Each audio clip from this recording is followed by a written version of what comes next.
Tanguy, vous êtes responsable commercial grand compte chez Cloudflare France. Alors peut-être avant qu'on commence, rappelez-nous qui est Cloudflare. Cloudflare, pas France, mais Cloudflare de manière générale. Alors Cloudflare, c'est une société américaine qui est déployée à l'échelle mondiale, qui a 15 ans maintenant, et qui propose aux entreprises, petites, moyennes, grandes, et même aux particuliers d'ailleurs, des services de cloud de connectivité. Qu'est-ce que ça veut dire ?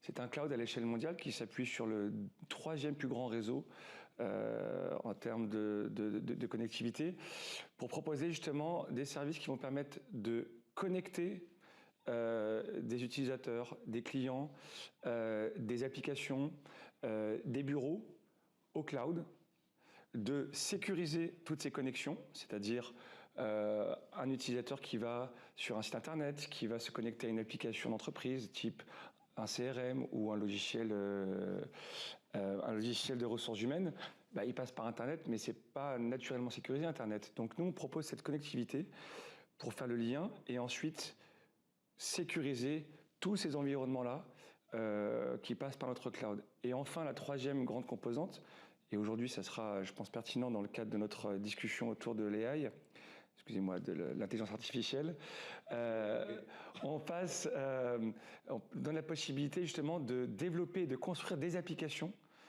boostées à l'AI directement sur notre cloud, directement sur notre réseau, voilà, pour délivrer des services et des applications boostées à l'AI. Donc c'est 3 grandes choses: connecter, sécuriser et construire des applications. Voilà, et donc on fournit en fait l'ensemble de ces services à l'échelle mondiale. Alors on reviendra dans quelques instants sur la construction d'applications que vous permettez avec une question sur le développeur, mais j'aimerais avoir votre avis sur cette récente étude. BCG rappelle que la sécurité, lorsqu'on parle d'IA, est une crainte particulière des CEO, des PDG. Comment vos clients abordent-ils cette question de la sécurisation de l'IA, notamment dans le cadre des flux métiers ? Tout à fait. Alors cette étude, vous avez raison, elle est assez paradoxale parce que si d'un côté, les dirigeants et même les salariés, les managers voient l'intelligence artificielle comme une formidable opportunité aussi pour les entreprises de se développer, de gagner en productivité sur différents processus métiers, d'acquérir de nouveaux marchés. De l'autre côté, ils voient aussi ça comme une menace, aussi bien finalement au niveau des salariés par rapport à leurs emplois, de ce qu'ils feront dans 10 ans, que finalement les dirigeants par rapport à le nouveau paradigme et aux nouvelles menaces que ça représente pour l'entreprise. Globalement, ce que disent nos clients, et peut-être que ça regroupera ce qui est l'étude du BCG, mais ce qu'on voit quand on discute avec eux, la première chose, c'est qu'ils nous parlent de complexité de la transformation digitale. Le fait d'introduire de l'IA dans les processus métiers, ça introduit aussi des nouvelles vulnérabilités pour l'entreprise et les processus métiers. Pourquoi ? Premièrement, c'est lié à la vulnérabilité des modèles d'IA. Les modèles d'IA, ils peuvent être l'objet d'attaques, ce qu'on appelle adversariales, Alors ça paraît comme ça un mot compliqué.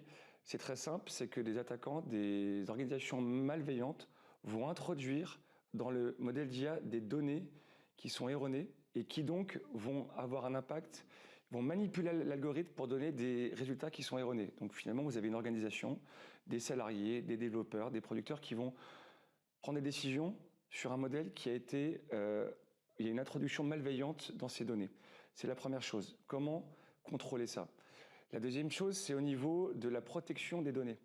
L'IA implique que les modèles brassent énormément de données pour pouvoir entraîner les différents moteurs d'IA.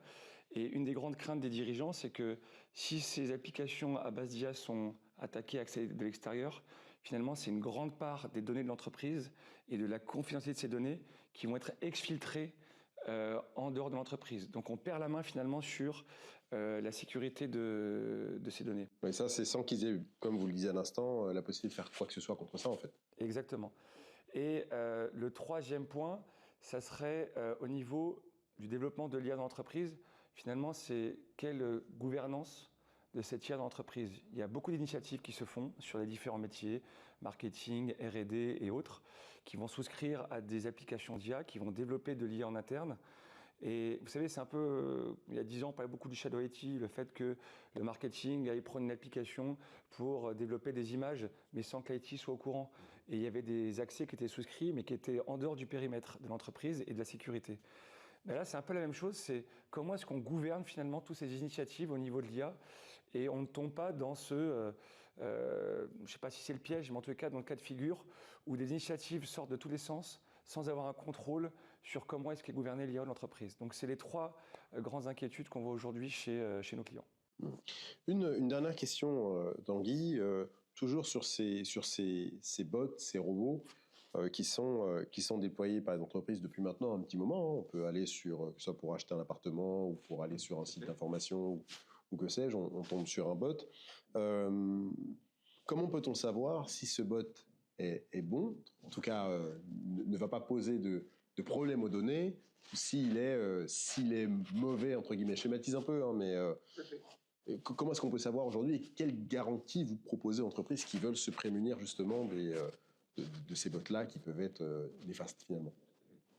Ce qui est intéressant d'avoir un chiffre en tête avant de répondre, c'est qu'aujourd'hui, l'Internet mondial, à peu près 45 à 50% du trafic qu'il y a sur Internet, d'accord, donc c'est les requêtes et les paquets de données qui y passent, à peu près 45% du trafic est généré par des bots. Donc là, quasiment la moitié du trafic. Quasiment la moitié. C'est ce que nous on peut voir sur notre réseau, sachant que Cloudflare traite 20% de l'Internet mondial au quotidien. Donc c'est plus qu'un échantillonnage. On est l'entreprise qui aujourd'hui voit passer le plus de trafic, donc avons une vue exhaustive de ce qui s'y passe. Donc près de la moitié du trafic est généré par des bots. Qu'est-ce qu'un bot? C'est tout simplement une action qui est effectuée sur un système, sur Internet, sur un réseau, mais qui est le fait d'une entité automatisée, d'un robot. Contrairement à une action humaine où ça va être un humain qui va cliquer, envoyer des messages ou différentes informations. Donc près de la moitié du trafic est généré par des bots et il y a des bons et des mauvais robots. Un bon robot, il y en a énormément évidemment. Je vais prendre le plus connu, celui de Google, qui passe son temps à aller scanner le web pour faire son référencement, proposer des résultats à des internautes, effectuer un ranking, et son modèle de business fonctionne là-dessus. Ça, ce sont des robots qui ne sont pas malveillants, qui vont aider les entreprises à avoir plus de visibilité, faire de la publicité. Donc c'est un bon robot. Il y a d'autres types de robots qui, eux, vont venir faire les mêmes scans, mais pour aller prendre du contenu d'un site, prendre de l'information, faire du scan de prix sur des centaines de sites à la volée pour pouvoir derrière dire à une entreprise, eh ben, le prix moyen est à temps et tu devrais te positionner là. Donc vous voyez, déjà on est dans un type de robot qui est plus malveillant, il y a des robots qui vont servir à lancer des attaques, donc à faire tomber des sites avec des gros volumes de requêtes, à essayer de voler des mots de passe, des identifiants. Et là, ce sont des mauvais robots. Nous, comment est-ce qu'on va aider les entreprises finalement à monitorer ça et à se protéger? On va analyser les robots qui vont venir se connecter à l'entreprise, soit un site web, une application d'AI. Et cette requête, on va l'analyser nous-mêmes avec de l'AI, l'intelligence qu'on a pu développer autour de ça, pour donner un score à ce robot. Chez nous, ça va de 1 à 30. Plus c'est bas, plus ça va être un robot, et plus ça va être un robot malveillant. Plus c'est haut, 90-100, on sait que c'est un humain qui est derrière, et donc la probabilité que ça soit un robot malveillant est beaucoup plus faible. Pardon Tanguy, mais ce robot malveillant, une fois que vous en avez détecté, disons, la caractéristique, vous lui bloquez l'accès, donc automatiquement votre solution permet de bloquer l'accès? Alors on laisse aux entreprises le choix de ce qu'elle veut faire par rapport à cette demande d'accès. Soit elle peut, sur certains robots qu'elle a identifiés, qu'elle a déjà vu passer sur son site, dire « ça, je bloque tout de suite » et la requête n'aboutira pas. Soit elle a un doute, elle va challenger le robot, parce qu'un robot, il est capable de répondre. Si vous lui mettez des challenges plus humains, on a tous connu le malheureux CAPTCHA qui nous empêche d'avoir une navigation, on va dire, fluide. Mais c'est ça un challenge, c'est quelque part, c'est présenter à un robot une page, une action dont il n'a pas l'habitude. Donc Cloudflare n'utilise plus de CAPTCHA, mais va questionner finalement le robot devant. Alors je ne vais pas rentrer dans le détail, mais pour rapidement savoir si c'est un robot, si c'est un humain derrière. Donc on laisse aux entreprises le choix de bloquer, de challenger ou de laisser passer si le robot est vu comme un robot non malveillant ou un bon robot. Voilà. Merci Tanguy. De rien, Merci à Tabar, vous. au revoir. Au revoir.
online to be with you in store and help answer questions about products as you live interact in there.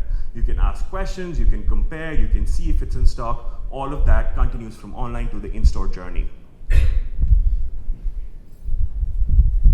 So we're bringing this entire set and way more features throughout the year. It'll be long. We have parts of it which are already available today, parts which are coming each quarter. We have an exciting roadmap ahead. But I wanted to address some very important questions which always come up about what conversational commerce is. First of all, it is an out-of-the-box product. It means that you don't need a whole huge team to train, tune, and set up the models, but it will be personalized for each of you, which means you can add your brand tones, you can add things that you care about, you can add a whole bunch of your own magic to it, but it is still an out-of-the-box product, so you don't need to do the entire dev, but take it and add your own touch. Secondly, if you're an existing customer, it's, which I know I see a lot of customers here, it is easy, very seamless onboarding. You don't have to go through a full process again. You just add this on to your existing Vertex AI Search Commerce, Rex and Search. Third, and I cannot stress enough on this, on the sleepless nights we've had on safety and responsibility, because it's not just a Google chatbot, it's now talking on your website, and we want to make sure those interactions are as per your standard, as per your policies. So there's 3 different levels here. First is, of course, Google and Gemini have spent a lot of time and effort, and there's enough papers out there on how we're bringing safety and responsibility to Gemini models. On top of that, our team at Vertex AI Search has its own next set of guardrails we've added to avoid people from trying to jailbreak, from avoid people from asking inappropriate questions. So that's the second level of safety. But thirdly, and most importantly, we also give you the control to add another layer of restriction. We'll hear later from Rishi, who's going to talk about conversational. For them, they could not legally answer any pharmacy questions. So we've built that option for them to restrict any pharma questions to avoid their, going against their policy. And lastly, as you'll see, the conversation works only if it looks and interacts where the user is, if it adapts to where the user is, and it's also engaging enough for them to talk. So we focus a lot on UX and guidelines. So we have those available to help you ramp up faster and not spend months reinventing, and probably not go in that hardcore chatbot mode.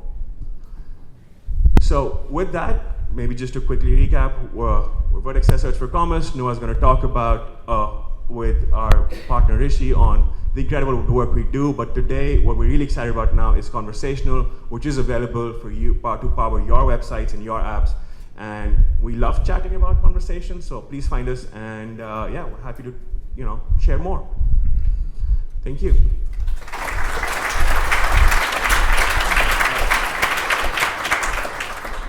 Great. So, hi, I'm Noah Freeman. I'm the head of product for Vertex AI Search for Commerce, and I'm super excited to have Rishi Das join us on stage. So, Rishi runs search for Albertsons. Albertsons was one of our leading partners to sort of revolutionize search in the U.S. So, Albertsons is the leading online and in-store grocer in the U.S.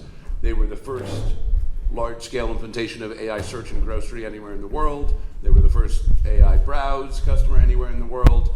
And they are going to be our first live customer-facing pilot for our second generational conversational search, going live in scaring soon. Yes, actually, just before I took my flight, last week we saw the real integration, and we really integrated with the backend of Google to see the results. So we'll be live in like 4 weeks. 4 weeks, yeah. Who would have thought that 6 months ago? Okay, so actually, let's first talk about when you came 2 years ago, started the journey. What was it? What were the issues that you were having that you wanted to come and you'd use AI search to solve? What were the core problems you were addressing? I think the core problem was we have a very loyal customer base, and we had recently just launched the mobile app. And I know a lot of people know retail went through a big inflection point right after COVID. COVID happened, we launched the mobile app, but we launched the mobile app without a great search engine. So while the app got great reviews, the findability score that we tracked was very average. And that led to a question that, what do we solve for it? So we started looking at search, to improve the search. And right off that, we found that Google was building a retail search, and I think we were one of the first ones to bolt on to your alpha product. That was one of the main reasons. And what did you see change with search after you did the swap over to AI search? There were a lot of changes. I think the right off the bat was relevance improvement, and basically, I don't want to share the revenue numbers. It's all people always talk about RPV and conversion, but me as a product manager, and I think you and me have discussed this, we talk about input metrics like, did you really improve customers' main outcomes? And in grocery, it was add to cart and search conversion and relevance. So all of those three during the pilot phase were significantly improved. Then we did a on our side, we did a whole relevance check. So we didn't, by the way, being a customer is good, but we don't believe what Google says all the time, okay? So we went ahead and invested in our own relevance study. You don't need too many people to do that. You need just one data scientist, one or two data scientists and a product manager. So we built this whole relevancy, framework to score what Google results were. And we saw the results were off the charts. Means I can recall it's above 20 basis points. So when you score relevance from 50 to 100, we went from 70 to 90, which is like same as Google grade search. Basically, whatever you see on google.com is what we were seeing the results. So that was, I would say, main metric that impressed all our leaders, and then followed everything else, which is revenue and click-through rates and everything followed. So, one thing I would love to get your thoughts on is it's really easy to see the transition to AI search as a purely technical transition. right. But one of the things you've done really well that I think I wish everyone else would invest in as heavily is to think about this as a cultural transition as much as a technical transition. And how do you, can you talk about sort of what the challenges were and sort of how you organizationally overcame the sort of the merchandising, the sort of the transition in the merchant role, the transition through the team, and how did you sort of think about the cultural shifts internally for that? It was a bit of give and take with merchandisers. One other thing is when we moved from the old search engine, a lot of our merchandisers were used to curating the search with rules, and that's so old school in the sense that you can just do 300, 400, and then give up, right? So and then with Google's product manager helps right here, Noah, we had to educate a lot of training sessions with our merchandiser to say that with the new search, you will have the ability to do it, but you don't have to do it. So the vertex search gives you all the ability to boost buried, but you don't have to do it. Those are needed only when you are when some queries are new and the machine is not learned yet about the query, but you don't have to do. In our previous search, we had like so many rules. So that was they accepted it, but the results spoke for themselves. So they didn't have to do a lot when the results were showing, and the revenue each category was doing well. That was the reason. I think one thing we've definitely seen, and for those of you who are sort of in this journey, is that getting the A/B test early, so that you can go to merchants with a number saying, look how much better this is, rather than if you do the opposite and go to the merchants first, then they say, oh, there's this one query that I don't like, and then you end up sort of never getting to the A/B test. So thinking about ordering and getting and having that data early in the process seems to be really important. Right. But definitely one thing we've definitely seen, I think Albertsons did a great job of it, is really thinking about managing the cultural transition, which is with as much mental energy as goes into managing the technical transition. This is not just an API, this is a new way of doing business. Yes, sure. Mm-hmm. So I think one thing we'd love to hear about is you guys have the first, second generation conversational search experience coming up very, very soon. Tell us about sort of what you're thinking, what your goals are for this, how you came to this, like what's it going to do? So I think while we last 2 or 3 years with Google, we have taken care of fixing the basics. Now our customers are happy that the search engine is as good as google.com, which was always their complaint. But we do have another 40% of users who are actually searching the site and exactly what they are asking different set of questions, right? And I put them into the browse category or browser. They're not So in grocery, people do come, they know what they're buying. It's very easy to know, I just need banana, I just need apple. But there are also set of customers who are meal planning. The young generation doesn't know what they want to eat. So they're questioning about what is a healthy meal, what is a healthy diet. And to answer those questions is where we thought we need to move into the conversational side of the house. And that was our main motivation. And actually, as a company, we have a whole vision about what we call food assistant. So the entire roadmap for food assistant is like Google Assistant, but any question that you can ask about food is our goal. And we are starting first with using one of your search conversational, actually.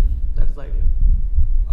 Another area I'd love to get your thoughts on is you've also done a lot of work on catalog, on AI-driven catalog improvement, both using the in-house tools we have and also some of the rest of the Google suite. Sort of, what have you talk to us about what that's been like and what the impact has been, or even just what the problem was first. So yeah, I think a lot of us. I think it's very interesting because with Noah and me, we have been working like 3 years in together. When we launched, not every search will be exactly what you are expecting. And when you dig deep, it's not always the search problem. A lot of people say, oh, search is not working, or Google retail search is not working. That's a normal reaction. But if you really go back, you will see that the root cause could be that you don't have the data. And all of not only retail, e-commerce, catalog is never perfect. I know there are some companies like the likes of Amazon and Walmart whose catalogs are almost reaching a perfect level. But right below that, I don't think anybody's catalog is that great. And so search was a change agent to now go and fix the catalog. So over last couple of years, we went into working with Google on enriching the catalog. And there are techniques to enrich catalog using ML. It's not an unknown area, but I think we did it much faster with generative AI. So we are changing the titles, we are adding more content to the catalog items which we'd never had. And I think the most interesting thing was, so Noah and Shrey did show the dynamic tiles. Tiles are basically the pills you see. Filtering. So people are not using filters anymore. They just put and they want to see the breadcrumbs that they can filter through very quickly. So to get dynamic tiles, even a small feature live, you needed a very deep catalog. On every category should have a very good set of attributes. So the content enrichment that we worked with Google definitely helped on that feature. I mean, one thing, if we go back about 4 slides, actually, Fred, do you know where the 4 slides. Oh, do you know? We'll go back to the slide that has the tiles on it. Just talk for a second about. Yeah. So for those of you who don't know, we launched a whole suite of products in what we call guided search. Shrey was talking about our second generational conversational search, but our first generation products are basically using a focus on filtering. So yeah, this one. So this is Gen 1. We'll go back 1 to talk about tiles. So what Albertsons is also doing is. They're our second customer using tile navigation. So tile navigation is basically, it's not conversational, but it's great for really compact UX environments where you basically get a lot of the filtering of conversation. We don't have a screenshot of it, but it's basically, you can see it on Google search. If you go to Google image search, you can see it's basically putting a filter row across the top where instead of saying, oh, you've got sizes, oh, you've got colors, you've got like red, 16 ounces, organic as just individual filter elements across the top, and you're actually live on that. You're our second ever customer. You're live right now. Yeah, we are live now, and we are seeing decent lift in every metrics. And I think one of the challenge about this one was, will it work on mobile? And I think we are one of the customers where we are very mobile centric, 85%, and it is working on mobile. So it's how you design and how the quality of data is. You can make it work on mobile. And I think the last thing I'd love to hear your thoughts on is as we move into this sort of, historically search has not been a thing that required a new front end because we just swapped out APIs. But talk about bringing in your UX team and sort of what you've had to do to think about fundamental UX changes around these new technologies. So I think for the first version, which is just the normal search, I don't think we had that much of a challenge in this because the overall search grid in commerce has not changed.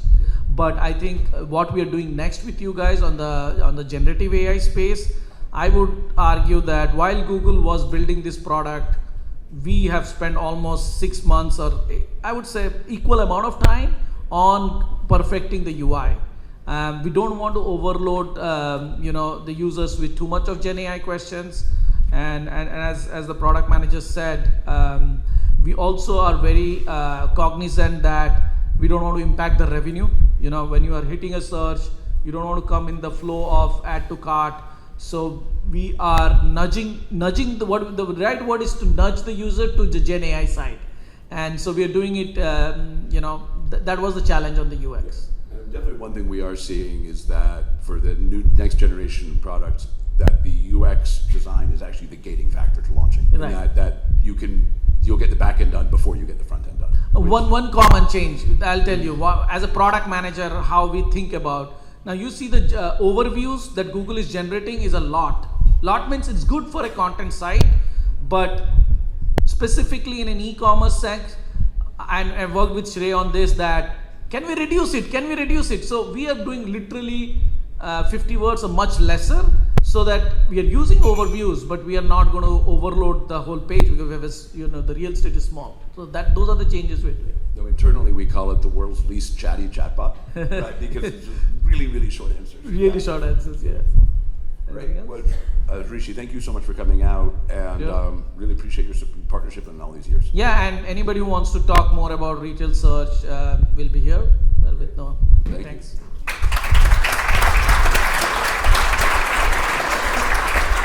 Thank you so much again, and thank you so much for crossing the ocean for this.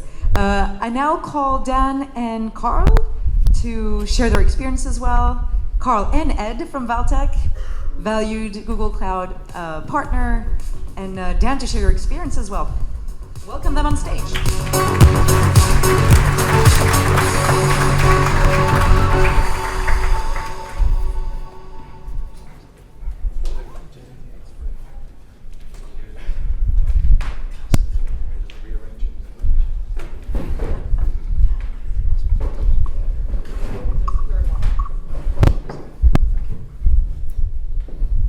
Good afternoon, everyone. My name's Ed Rees, and I lead Valtech's Google Cloud team in Europe. For those that aren't familiar with Valtech, we're a tech consultancy and a partner to Google Cloud with a particular capability when it comes to search and, I guess, infusing generative AI into our customers' experiences across multiple sectors, with a number of implementations so far done. So, yeah, really nice to be here today. We're with Not on the High Street, one of our favourite clients. I have to say one, Dan, because we've got a few in the audience. But together we re-platformed Not on the High Street to commerce search. For those...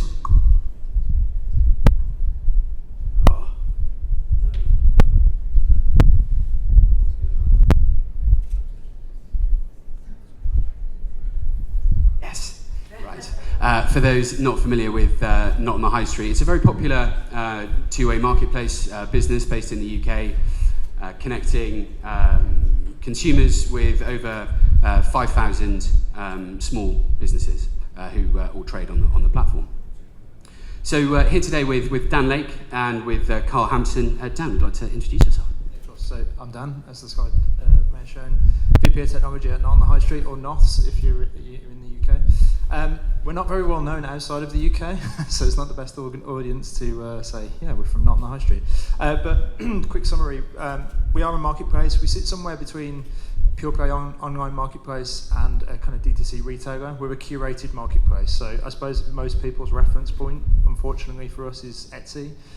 We're not similar to Etsy in the kind of curated D2C kind of sense. As I said, we've got just over 5,000 small businesses in the UK. We have a purpose to support, champion, grow small businesses in the UK. And those small businesses sell somewhere between 350 and 400,000 products on our platform. So. Oh. Hi everybody, I'm Carl Hampson, Chief Technology Officer for Data and AI at Valtech. I'm former founder and entrepreneur in the search space, 30 years experience. Also been working closely with Ed on leading out our go-to-market capability on all of Vertex search capabilities across media, site search. and now commerce and agent space. So jumping in, Dan, tell us about search, not on the high street. Where did you start from? How do users engage with search in the business?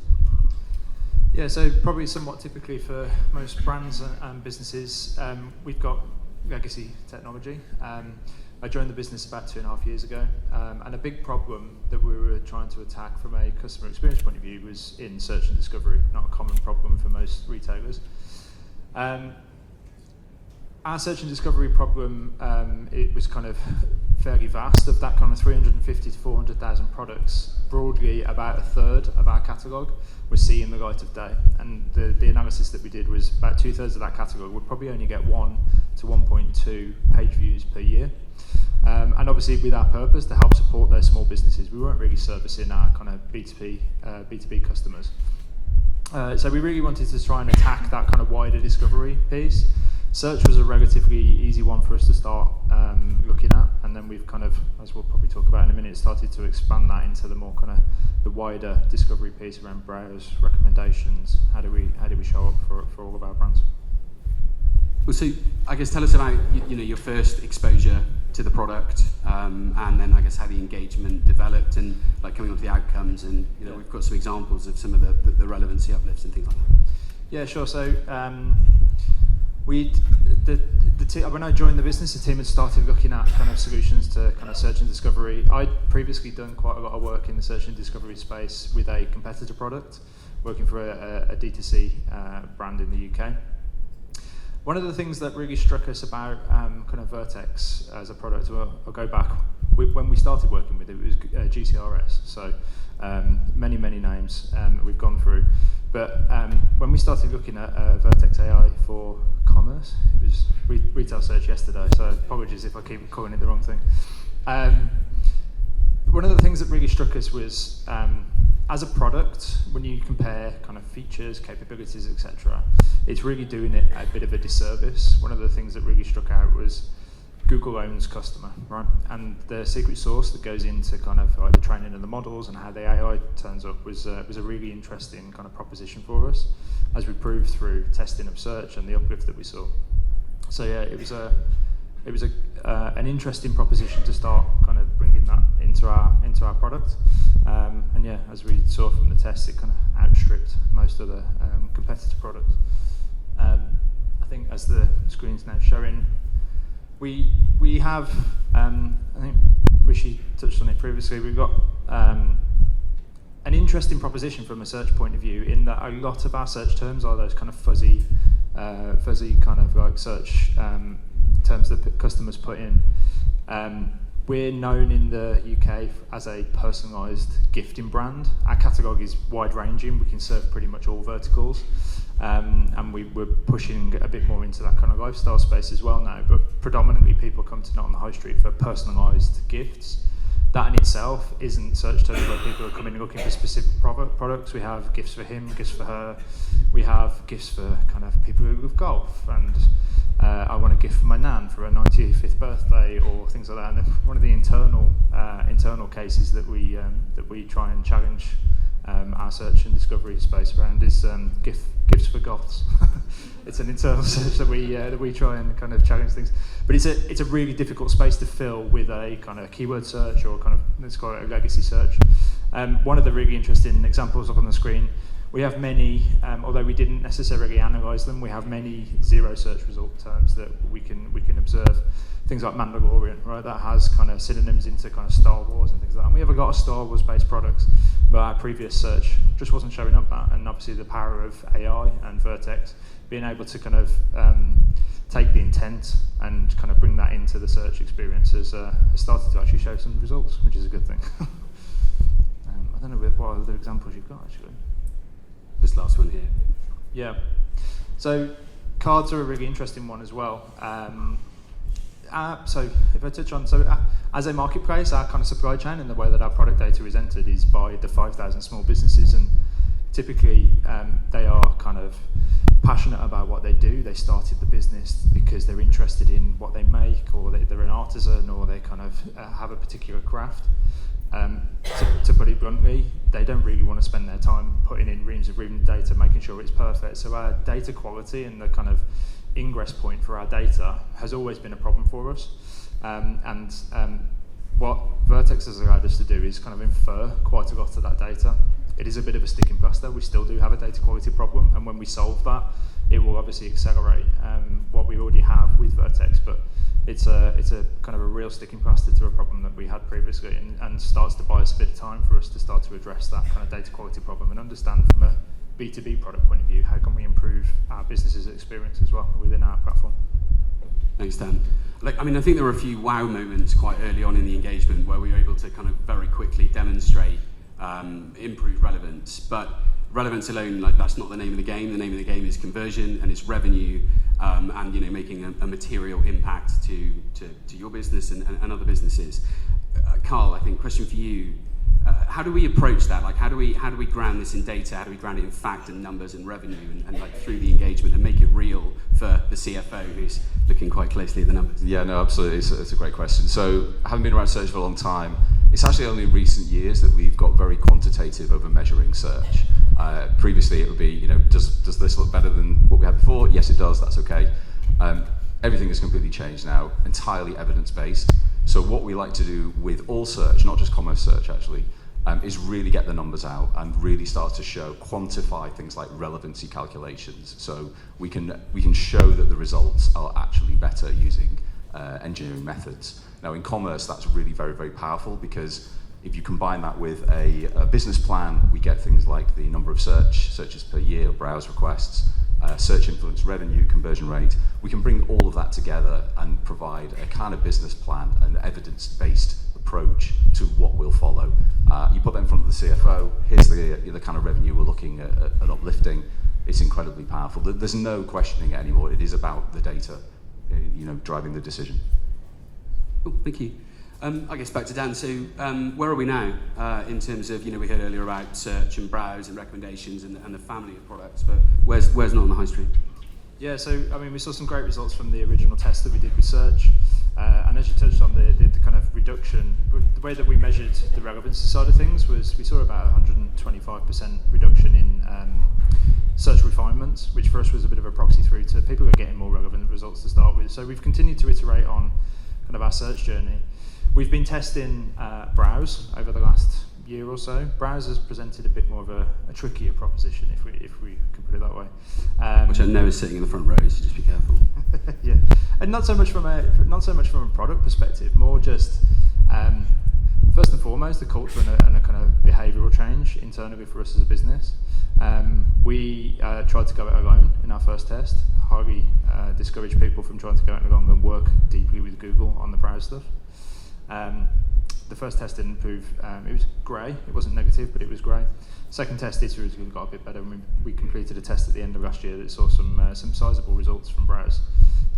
We saw a 6% increase in click-through rate from our CLPs, and we saw a 5% uplift in revenue from browse behaviour only.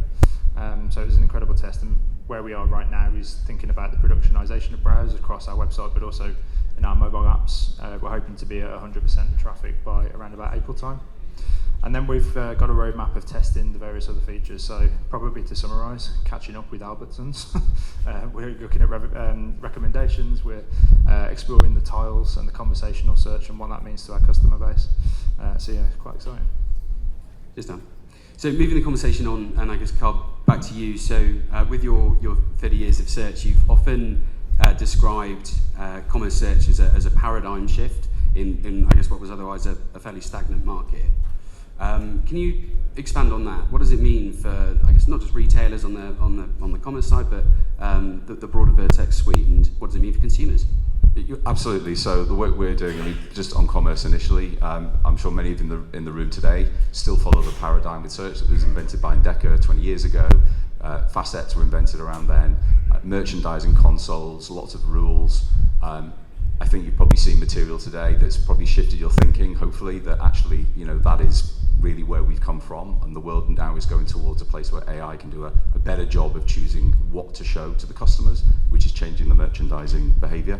But also, we've implemented, as you well know, deployments at the likes of gov.uk and UK. So this UK citizens now can go and just use natural language to describe their situation. So I think this sort of combination of the behavior with search, you can return great results now in almost any situation without actually having to intervene by creating manual rules. Okay, so let's pick up on that, and I guess the role of merchandising in search. Dan, has that had has that played out on the high street? How did you view that? Because this is often a question that we take, and it's a challenge that we get. What's the role of the modern merchandiser, if you like?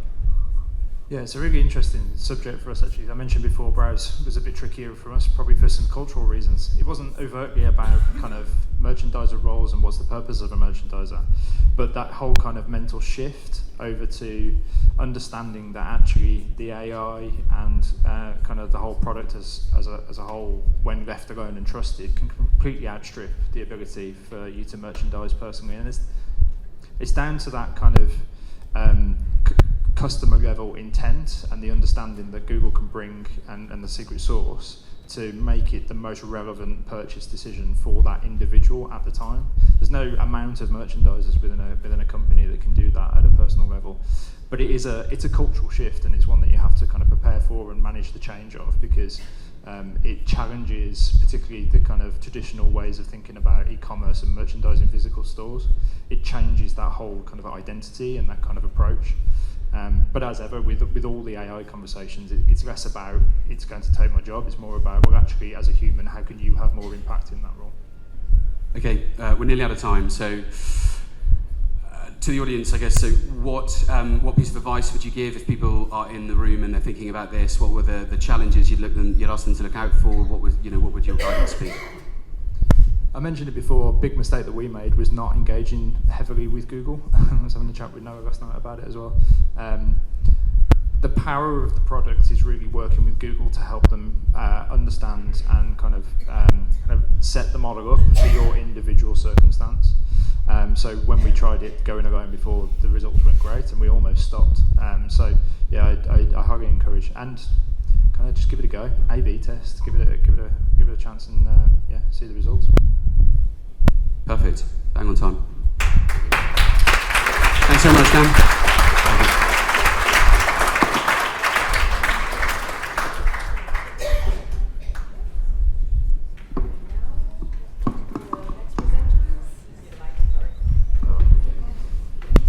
Thank you so much. So we have one last customer testimonial, and then we'll end up with an inspiring session from Solène. A bit technical, not too much, just a bit. Okay, so one customer story and one inspiring tech session. Can Grid come to the stage, as well as Brian from Cisco? And we'll give them a big round of applause.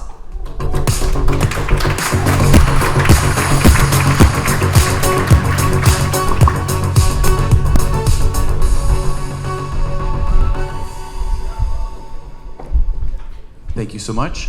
For everyone that may or may not know, I know we're in Europe. Many people may not know Cisco. Brian is our client here at Cisco Foods. My name is Achilles. I lead the digital engagement practice at Grid Dynamics. So that covers search, AI-assisted experiences, as well as experience design and content and commerce. So to give people a little bit of familiarity about Cisco, what we've done is Cisco is good enough to provide us with a video. So if we could kindly show that video, it's on the next.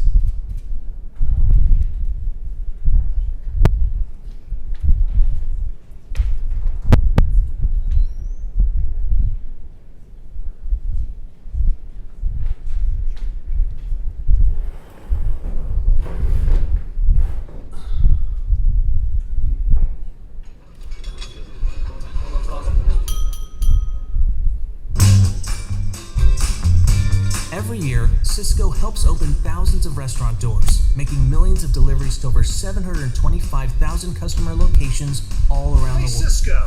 Yes, chef? I know you're everywhere, but I want a smaller footprint. Can you get me local fresh produce? Yes, chef. How about a whole farm for it? We source the most local fresh produce, thanks to our many farming partners within 100 miles of your kitchen.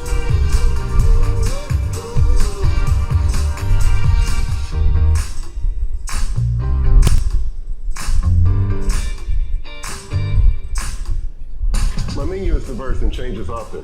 Can I get everything I need from Cisco? Yes, chef. From apples to aprons, we have everything you need. We offer the broadest assortment in the food service industry, including our best-in-class Cisco brand products. And if we don't have it, Cisco Marketplace will, with an expanded assortment from vetted third-party sellers seamlessly available through Cisco Shop.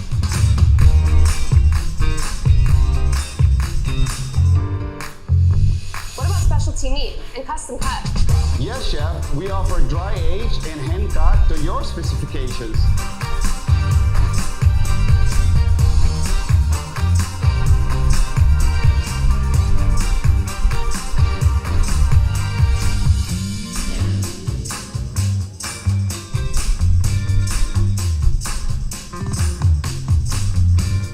I need 8 pounds of onions for brunch tomorrow.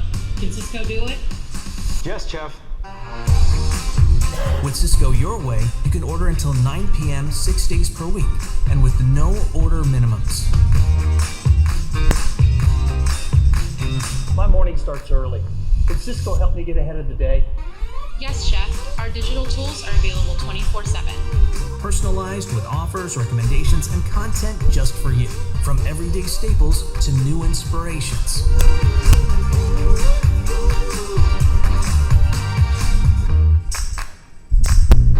That's great for the States, but what about Paris? Yes, chef, we support customers all around the world, and we can even help you expand your concept internationally. Cisco leads with trust, offering a people-first approach to help businesses of all sizes take advantage of our international network. Because when our customers grow, we do too. With a clear purpose in mind, connecting the world to share food and care for one another, so we can greet the future with confidence, optimism, and a 74,000 person strong Yes, chef.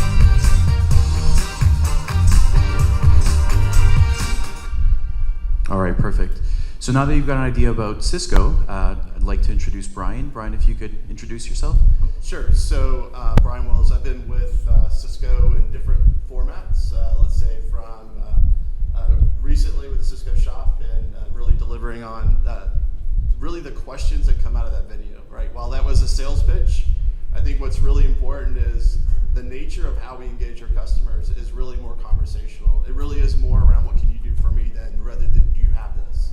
So for us, it is a big shift. Our technology has to shift with that expectation, and it's the expectation of the marketing program too. So it's been a fun time, but I joined Cisco prior. I helped sell a company to Cisco that was really around another expanded catalog, and just been in the search space at a lot of large different retailers throughout the U.S. So sorry, I keep dropping that, but that's sort of more about me. But really, what we're here to talk about is really, I think all the sessions that we've had have a very similar theme, right? Is how do you make that shift? How are we going from Search 1.0 into a conversation, or how do we engage our customers differently?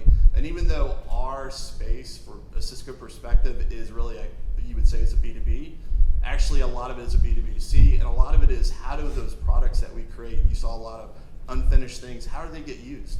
How do we understand the context of those use and really speak to the language of our customer when they want that raw product into something that they want to tell a story when they're delighting their customers, when they're plating that food. So how do we do that online? How do we do that outside of the search box is really why we engage.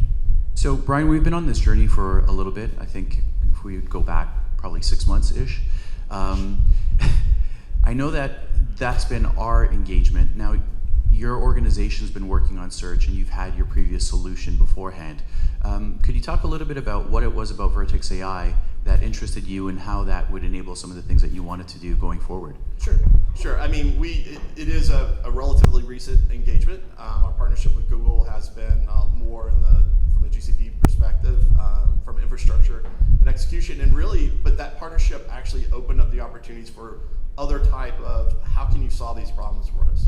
And they were able to introduce Grid to us, and really I came into the conversation saying, our search is good, right? We don't need to fix search. We just need some other help of how do we fix our catalog, which is another kind of underlying piece of it. And really when Noah started to introduce the product, I said, all right, sell me on search, right? Because it was really such a shift to where we wanted to be. And for, even though the product seems new to us, it was so much more mature than where we were trying to evolve to. So it really started that conversation. And I think what was really great, we've talked about this before too, is Google was so confident at the product that they really put a bet on the success of it with us. And so that created another type of journey, in a sense that we're there to learn, we're there to put things side by side, we're there to grow it. And so the risk was really mitigated, I think, in many ways, where you have to, we talked about this last night too, where it's a big lift and shift. Wasn't really that. It was really more of, how do we enhance the experience? Can we compare it to what we have? And what are the results that we can then continue to tune it? So it's been a great journey. It's actually been a super short period of time that we've been able to get to where we are and kind of accomplish some of the things we have. So considering that, knowing that there was quite a bit of work, number of rules that were in place beforehand, I know there was a lot of effort over years to get things tuned to where they were.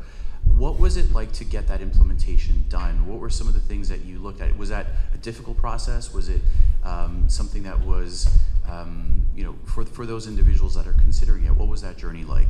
So yeah, the journey was a typical journey from a large company perspective, in a sense that we got in our own way, right? I mean, a lot of the things that took us time was making sure that people understood that when it was secure, that it could transact at the level that we needed to at the enterprise, and really what were our processes that could couple up to the expectations from a Google perspective. And really, even though we talked about 6 months, it was probably more in line of 6 weeks to do the implementation. And that sounds real pitchy, but it's the truth, right? I mean, we were struggling with our own way of doing work, and now we're having to kind of question that and roll it back. But we did have a lot of great things in place before with our pipelines from a data perspective, with our ability to do A/B testing or multivariate testing, and really the analytics that we had. So we didn't have to build those blocks, they were there. So it was really about turning it on, validating it, kind of rolling up and rolling down. So it was, that part's easy. So if you have those things in place, it's a quick fix. So I guess leading into the next piece, which is, what were some of the takeaways or the things that you wish that you had known before? Were there any things that would, that you would recommend to others to say, these are the things that I would be focusing my attention on, or at least being aware of? Sure. I mean, I think that you've heard a lot of the similarities between, get acceptance with executives in that way. Make sure that the buy-in is understood at the highest levels. And probably the most difficult part for me was to try to explain why search didn't work in its current state. It was great, but it wasn't predictable that merchandising wanted. They wanted to put another rule in place to fix it. We have thousands of rules, and we have lots of our synonym tables crazy, and lots of code that was around it to fix it. And I would spend time with execs trying to go through, this is why it's unpredictable. The more things you did to fix it, the more it became broken. And so I had an executive meeting probably 2 weeks ago, and I said, it's explainable now. And they were like, hallelujah, this is great. Like, at least we understand the why of it, so now we can get to the real reasons there. So I think having that buy-in and having that faith that they will stand back from the way they were doing it and give it a chance and let the data drive the results. And so part of that was we were given the ability to roll out the search with no rules, with no tuning, with really very limited learning time, and people became fascinated with the results that were fixing problems that we didn't even have to go fix. And that was kind of I think that kept buying, sort of giving us a flywheel of confidence and trust that we can go out and explore more and kind of take our hands off the wheel a little bit more and make sure that people are confident in those results, are driving towards really what we want to do is, what is the customer demand signals? What is the customer wanting? How are they asking us for these things? How can we in turn deliver them? Because we don't have a problem with product. We don't have a problem really with distribution, but we do have a huge problem with discoverability of those solutions. And so it takes a fleet of sales consultants that we have, someone in the loop to really bridge that. And so making sure those consultants understand that this is to help them, not to hurt them, making sure that the customers understand that they're getting what they want. And you see there's lots of different contexts for the same thing. So how do we understand that and deliver it is really key. And the more we try to fix it before, the more problem it is. So again, how do you get buy-in into taking your hands off the wheel? How do you get buy-in to letting us have time to learn and having it to to mature is a big thing. So yeah, so we basically I would say a month ago completed the first part of the Vertex AI search implementation. We also were doing another track of work as well. Is there anything that you can share, even like abstracted, around that level of performance? Has it improved? What type of impact has it had? And again, being sensitive to the audience around what you can share. That's right. And sorry if I wave my hands. It's just one of those things that I'm allowed to talk to. But I would say that we did not. I think Noah mentioned it before, and it's been in you too a little bit. Search in and of itself is not going to fix the problem. So we actually have these the two efforts we're doing around catalog enrichment and really search. And so you saw that feedback loop, but one improves the other. So we started that in trying to attribute which is doing what is kind of the tricky part. But when we can see going from 0 to 80% fill rates on our catalog through generative AI, that gets the merchants extremely excited. So now they're in a quality perspective instead of acquisition, input, and quality. So that's more of a subjective kind of feedback that they're excited that their job is going to get better and easier. But what it does to the search results is also pretty phenomenal. And the search engine, even without that enrichment, we're seeing double-digit kind of response on all our metrics. And Cisco's a big company; those numbers add up pretty big quickly. So yeah. Bigly, yeah. And so now that we're kind of complete that first part of the iteration of the work. And you're thinking about the future, what are part of the plans that you're looking at? And I know that there's also been a number of things that we've seen today that have been of interest. What are the things that you're looking at? Is that further roadmap that you would like to consider in improving and building on this foundation? That's right. And so what we're looking at is, I would say, if you want to call it multimodal input, for one, we get the understanding of what the customer wants from different things, and that should save time. So decomposition of menus into items into orders is going to be a key one because I don't have to ask the question. I understand what you want.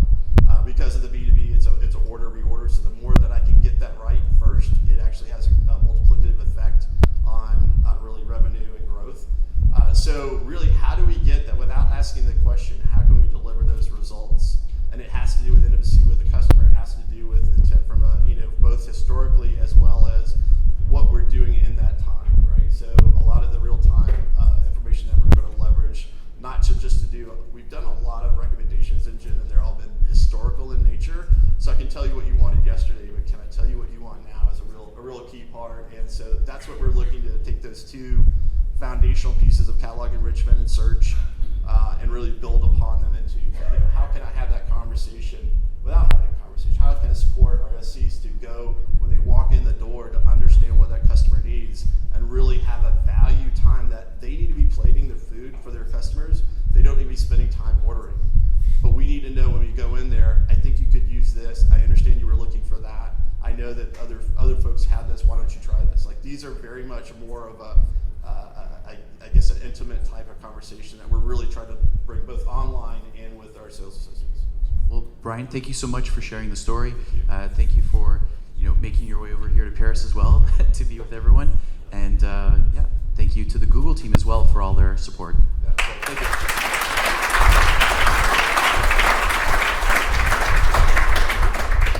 Thank you so much. So last session, are you okay? I know you're all hungry. In 15 minutes, you'll get access to lunch. It's a bit ambitious, right? People challenge me on the idea, like, do you want a technical session, like literally between this moment and lunch? But I think it's going to be fascinating. Solène, welcome. You're going to talk about Idea Forge, an AI tournament-powered brainstorming tool. Oh my God, that sounds amazing. Let you introduce yourself. Thank you, Anna. Oh my God, so much pressure now. Keep you awake and not starving for 15 more minutes and talking about Idea Forge. Okay, I'm Solène. I'm a product manager on Agent Space, working specifically on agents. And my mission is to bring AI Google technologies to enterprise via all of these agents that we bring in Agent Space. And I don't know if you remember the almost failed demo from 3, but there was this research assistant, and this is one of the first agents we brought to Agent Space. And now we want to bring another one, which is called Idea Forge. Raise your hands if you've been using Gemini or ChatGPT or any other AI models. Wait. I know you've been using. If you used it to generate ideas, whether it's for like personal use case, where to go on holidays. Okay, good. Now, okay. Raise your hands if you use it at work, like to generate ideas about products, new revenue streams. Okay, everyone. Okay, good. So now I have something better, Idea Forge. It's not just about generating ideas, it's actually generating innovative ideas that can really match your business goals. So not just, a list of like 100 ideas that now everyone can come up with AI, but much more than this. And so I want to give you the background story of Idea Forge, how it started, because then you can really understand like the technology that is behind. So this started as a scientific project. You know that Google has like a strong legacy on AI and technology for science, even with like a Nobel Prize last year for AlphaFold. And Vlad and I were based in Zurich.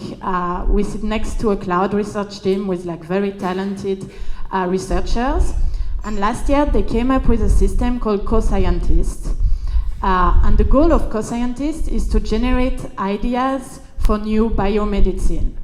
And the way it works is like you have this like full agentic system that is going to generate continuously new ideas, review them, and then play a tournament between ideas, which means that every idea is going to play against each other to see which one wins based on the criteria that you gave to the system.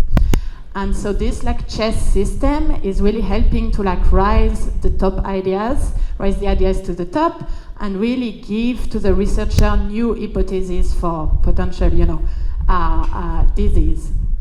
And what we realized, so and this system, it takes a few days sometimes really to come up with like a few ideas. And so the results really speak by themselves. The research team work with like labs to really validate that these ideas actually make sense for researchers. And for instance, Colombia, they gave to the system like the ask to like find new treatment for some different like cancer treatment. And then the system came up with 3 ideas that they were working on, but without having published paper on it. Which means that this system, just in a few days, were capable of coming up with hypotheses that researchers have been, taking probably decades to come up with. So they were like super impressed. And then the same with Stanford. Right now, they're like testing one of the hypotheses that Idea Forge came up with for liver fibrosis, which is a disease for which we don't have treatment now. So we know that the technology behind this. So when we saw this with Vlad, with our product manager hat, we're like, oh my God, this is amazing. Like there is something happening here. And so how can we bring this to like enterprise? Because I know what you're thinking, like, yeah, this is amazing for science and research, but how can this help my business? And we believe that this technology, this like agentic system that powers co-scientists, can be helpful for like your business by giving you a way to think about brainstorming and strategic innovation differently. And the core principles of AI co-scientists, which is this idea around like having a system that continuously iterate on ideas, can help you to find new product concepts, can help you to create marketing campaign that no one ever think about, can help you to explore new revenue streams, for instance. And the key part is like, as I said, it's not just Gemini giving you a list of ideas. These ideas are feasible based on the goals and the criteria you will give to the system, whether it's like, your budget constraints, the technology you have access to, the market you want to capture, and so on. So feasibility assessment is like one key part of the system. And the last part is like this multi-angle evaluation and the way the tournament will help to like really make sure we give you the best novel ideas that no one ever thought about. So I really think that, the next big breakthrough for your enterprise is probably, will come probably out of Idea Forge, and that's why I'm so excited about it. So now how it works concretely. So as an employee, in your organization, you will give to the system a brainstorming goal, like your problem, what you want to solve. You will give criteria, whether it's, which budget do you have, if you want the idea to be feasible based on your constraints and so on. And then you will give it access to your data. And this is where, search came in place, because the system will have access to internal search so that the ideas that the system come up with are grounded on like your enterprise data. As well as party data, if you need access to, web data or any like, specific data that you have access to, then we can give them to the system. And then Idea Forge is going to run in the background and generate ideas continuously, review all this idea based on your criteria, and play this like chess tournament against idea where you see, how ideas perform against each other. And then as an employee, you will, so the system will take a few minutes or hours, and then you will be able to review the first generation of ideas, give feedback, add idea to like the list, and then ask for a new round of iteration. So you can really, even improve the system with this like human in the loop process, and then share the top ideas with your team for like, collaboration, or like with your, stakeholders, because you really think that you'll find the next big thing that will change your business. Now I will play a short video to show you how we're bringing this system in agent space. So, this like SaaS platform that brings search and agent together.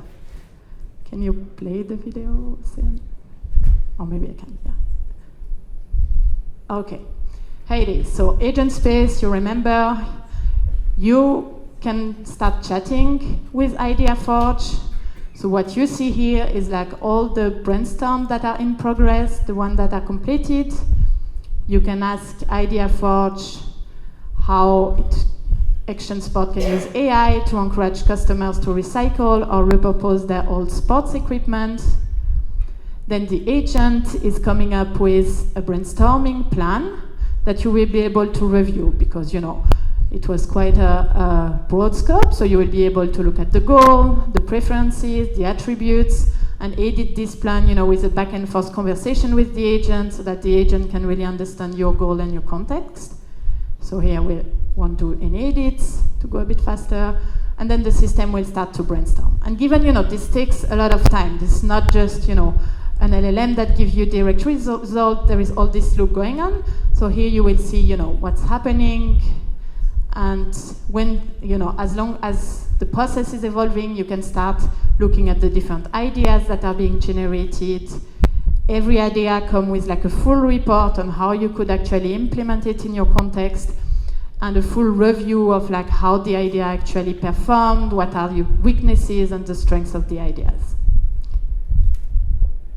So now I hear you, you're like, yeah, she's a great product manager, giving you a good vision on a great product that is coming, but how, like, can it actually work for my use cases? So I put together, a fictional company, a retailer in sport equipment, and just to give you a few ideas of how every employee could use Idea Forge to like come up with new ideas. So the first one is this CIO, and as everyone in 2025, we are asked, what are the top AI agents that I can, build in my company to increase employee productivity? And the system is coming up with like all these ideas, so going very deep into, for instance, how an agent could help with like supply chain management, how an AI agent could help with like demand mismatching, management and alerts, or how an AI agent could actually help sales with like product matching. So these are, for instance, here the top 3 ideas that the system came up just in a few minutes, and there are like more than 334 ideas being generated by Idea Forge. And you can go deeper, and really explore every idea, as I show with like a full report. Another use case is like this operation lead, and she's looking for initiatives to reduce waste throughout the supply chain and in-store operation. If you ask this to Gemini, you will have some like very generic idea. Here, what Idea Forge is coming up with is like concrete way to actually replace single-use packaging with reusable containers, with like new materials, with like malted fibers, packaging that are like 100% recycling cardboard and so on. So you will have the full description of what this material look like and how granted it is based on your data and on other like web or external data. And the last use case is like this head of product looking for new ideas on which, rock climbing equipment. I'm a climber, so that's why I put this thing to like actually fact check that it would be useful and I would love to buy it. So Idea Forge is coming with like amazing idea around how to like have a connected carabiner to help safety. How we could like actually build a system with like some sensor system that you put on the rocks to understand like, is it safe to go climbing today on this rock or not? Or a new electronic belay that can like analyze data in real time and send you some information about like safety for this. So all these ideas, they look very deep and because they are really like ideas that combine tons of data and make sure that they are really novel and they don't exist today. So here it is. I promised this was quick. I hope this was quick enough. Yeah, it's one, so perfect. Last thing, I think, the best way to actually see the value of the product is to test it. We would love to have a few customers, especially European customers, like to try it out. So we'll start a preview on March 1st, and I think Anna will, send a follow-up email. So if you're interested, just come chat with me at lunch or just like follow up by email. Thank you very much, and have a nice day.